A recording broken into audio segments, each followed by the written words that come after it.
You know, it occurred to me that I haven't done a vlog in actually a while. Don't worry, everyone. I'm still around, those of you that care. Anywho, it's been announced that there is a game coming out that is a sequel to Eternal Darkness. Shadow of the Eternals. And, for those of you who haven't seen the trailer, here's the trailer.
Now, while watching that trailer, I had a little bit of my inner fanboy come out because, quite frankly, this game is phenomenal.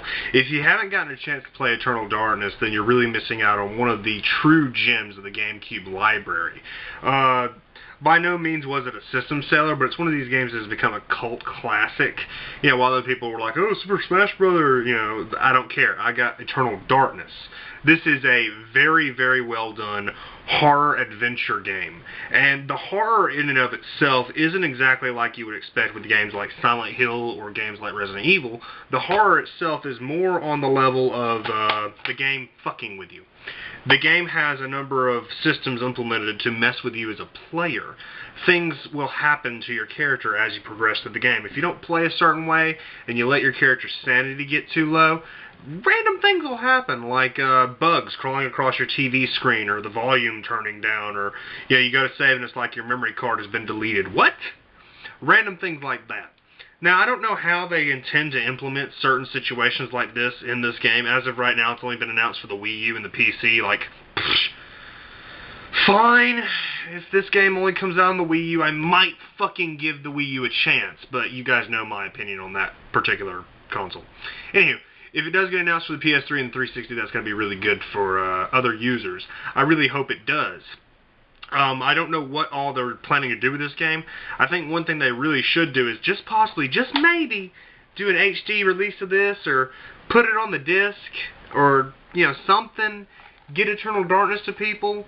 Oh, you've completed Shadows of the Eternals. You've unlocked Eternal Darkness, Sanity's Requiem. Woo! They need to do that. But, as of right now, it's only been announced for the Wii U and the PC. I don't know what they plan to do in terms of messing with people on the Wii U and the PC, but there could be any plethora of things they could do. Like, if the game implements the little Wii U iPad wannabe, your Wii U pad has become disconnected, your Wii U pad is broken.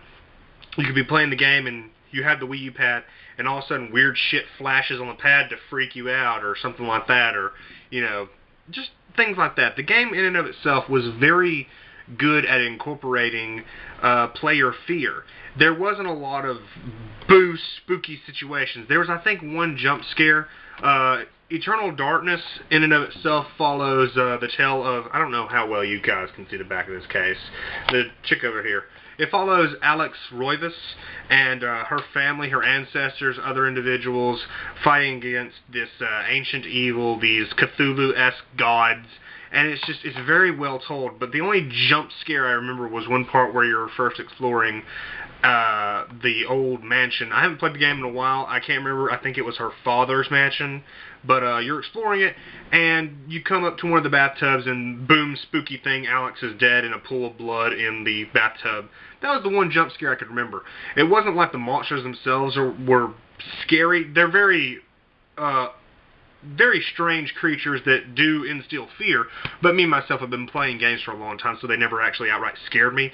The scariest shit in this game was like the weird stuff that would happen if my character's sanity got too low. But I played in a certain way that I never really experienced a lot of that. But I know for other people who have, just recently played the game or are new to it or whatever, they probably experienced a lot of strange things. But the game was very well done. It had a very good combat system. A lot of horror games have a problem where their combat can be clunky, and that wasn't the case for Eternal Darkness. It had a very good targeting system, whereas if you were using a melee weapon, you could target the head, individual arms, the body, and you could attack the enemies as you please. Like with me, whenever I would encounter the zombie-type enemies, which anytime any enemies saw you in the game, you'd lose sanity. I'd right-quick take their head off so that they couldn't see. Some of them would survive after having their heads chopped off, some of them wouldn't. But there was a number of things you could do. Also, you could finish enemies off to regain sanity. And like I said, if your sanity got too low, you would see some very strange things in this game. But I don't want to ruin the game for you. I'm not going to go into spoiler territory, but like I said, there were these ancient gods. Like at the beginning of the game, the very beginning, you play as the guy who's going to be the villain for the rest of the game. You pick one of 3 insignias that represents one of the 3 gods, and it had a very circular way of going about it. Like if you pick one god, he's strong against this one, but weak against this one, and that's the way it went. But they were color-coded, like with your sanity, your health, and your magicka. Health was red, magicka was blue, and sanity was green. Xylototh, Chaturga, and Ulyaoth were red, green, and blue. I probably didn't say those right. Chaturga is red, Ulyaoth is blue, and Xylototh is green. The thing that interests me most about Shadow of the Eternals is you have 2 of those gods that were left. Depending on which one that was picked at the beginning, you would use the opposite one to kill him in the final battle and things like that. Anywho, at this point, there should be 3 gods left. Xylototh, Ulyaoth, Chaturga, whichever one of those you killed the other 2. And then there was, of course, Mantarok, who was the Undead God.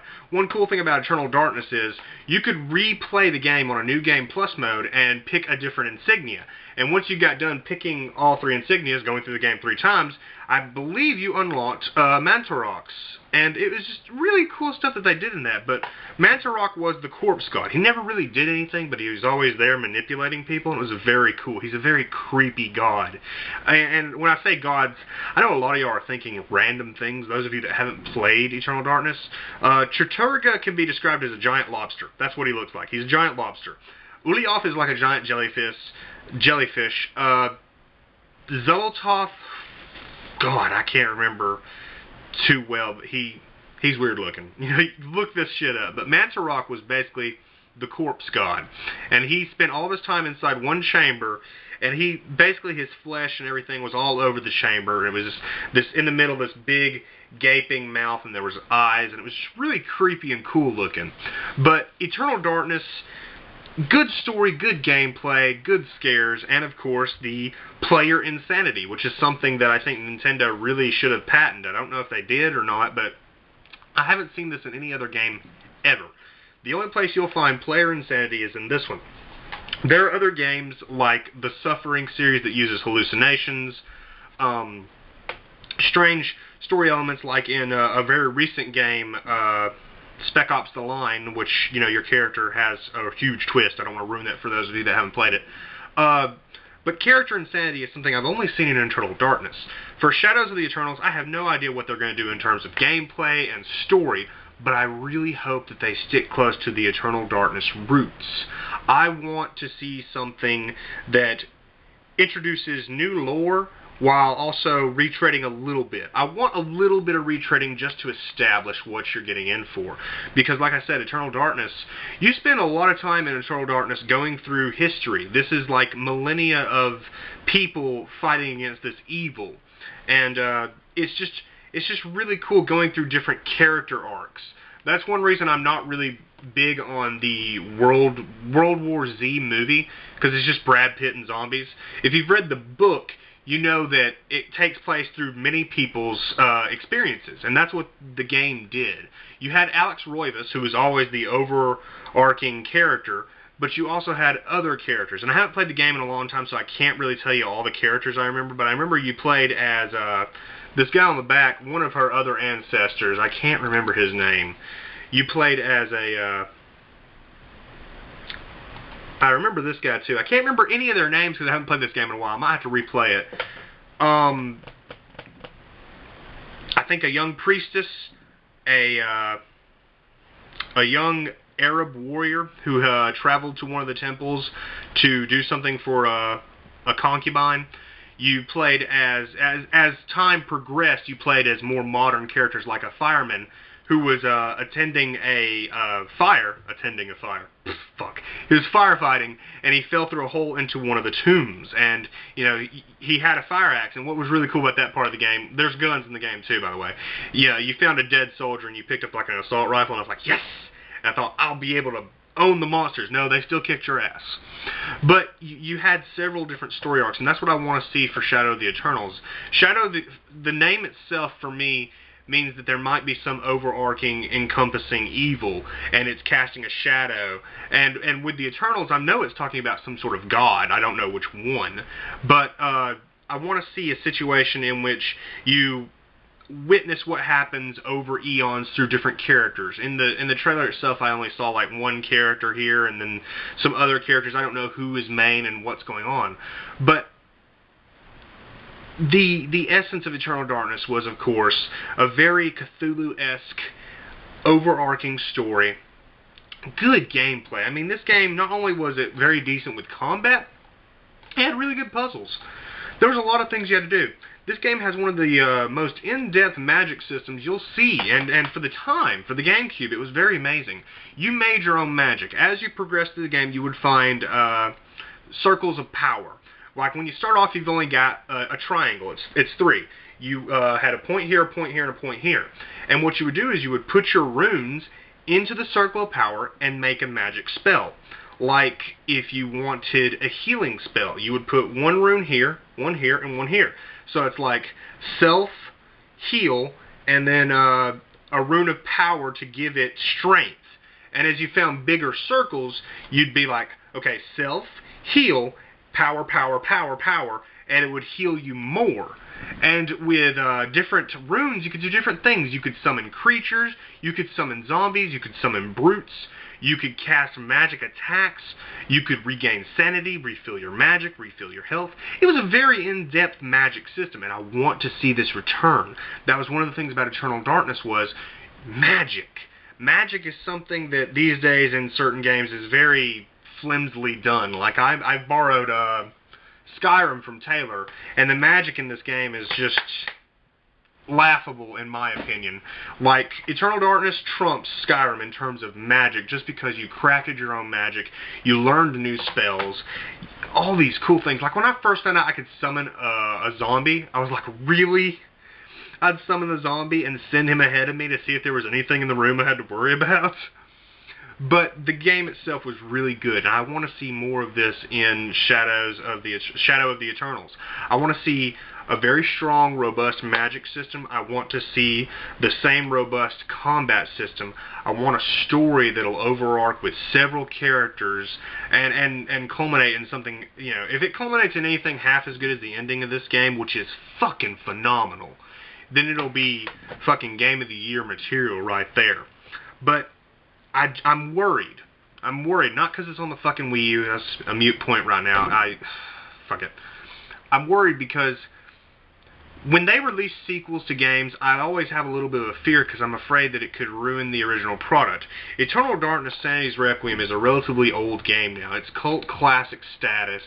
It's phenomenal. If you can ever get a hold of a copy of it, I really recommend getting it. It'll probably cost you a pretty penny. This one right here for me was about $15 at a GameStop years ago. The funny story about Eternal Darkness, if I can go off on a tangent right quick, when I first got Eternal Darkness, my friend gave me a disc and he said, I hate this game. You take this game, I hate it. And I was like, really?